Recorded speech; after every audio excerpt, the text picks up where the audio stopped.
যে সংস্কৃতি বাংলাদেশের জনগণ সেটি হারাতে বসেছে। আমাদের ঐতিহ্য আমরা হারিয়েছি, আমাদের কৃষ্টি কালচার আমরা হারিয়েছি এবং আমরা অন্ধের হাতি দেখার মতো করে হাতড়িয়ে চলেছি। প্রকৃত অর্থে দেশের 90% মানুষ যে মূল্যবাদ, যে মূল্যবোধ, যে বিশ্বাস, যে দৃষ্টিভঙ্গি এবং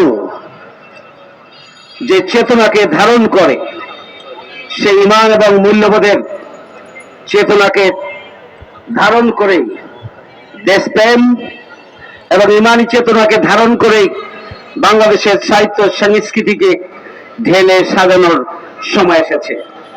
আমাদের সংস্কৃতিকে বিজাতীয় সাংস্কৃতিক আগ্রাসনের মাধ্যমে, বিশেষ করে প্রতিবেশী রাষ্ট্রের পৌত্তলিক সংস্কৃতি বাংলাদেশের 18 কোটি মানুষের ধ্যান ধারণা, মূল্যবোধ এবং সংস্কৃতিকে আজকে লুণ্ঠন করেছে।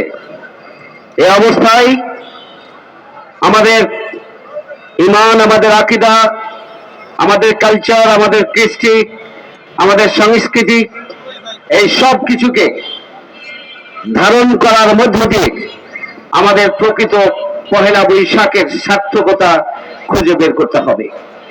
আমরা যা হারিয়েছি তা পুনরুদ্ধার করার দিন আজকে। আজকে যদি গোটা বাংলাদেশে ইতিবাচক পজিটিভ কর্মসূচির মধ্য দিয়ে প্রকৃত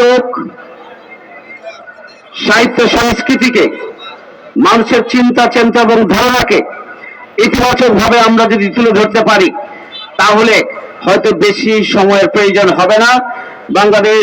বাংলাদেশের জনগণ তাদের হারানো ঐতিহ্য আবার ফিরিয়ে আনতে পারবে বলে আমরা মনে করি।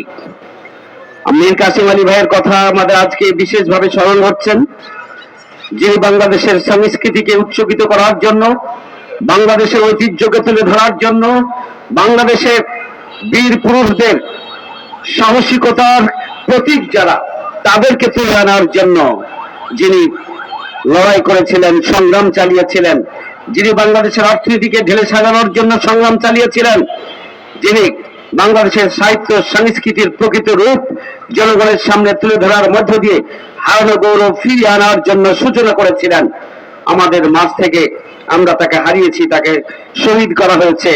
আমরা তার শাহাদাতের জন্য আল্লাহ রাব্বুল আলামিনের দরবারে আমরা দোয়া করছি।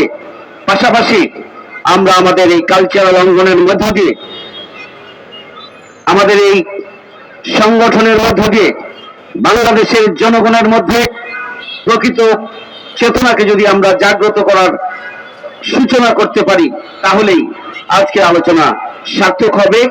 আমরা আমাদের ঐতিহ্য সংস্কৃতিকে আমরা হারাতে দেব না।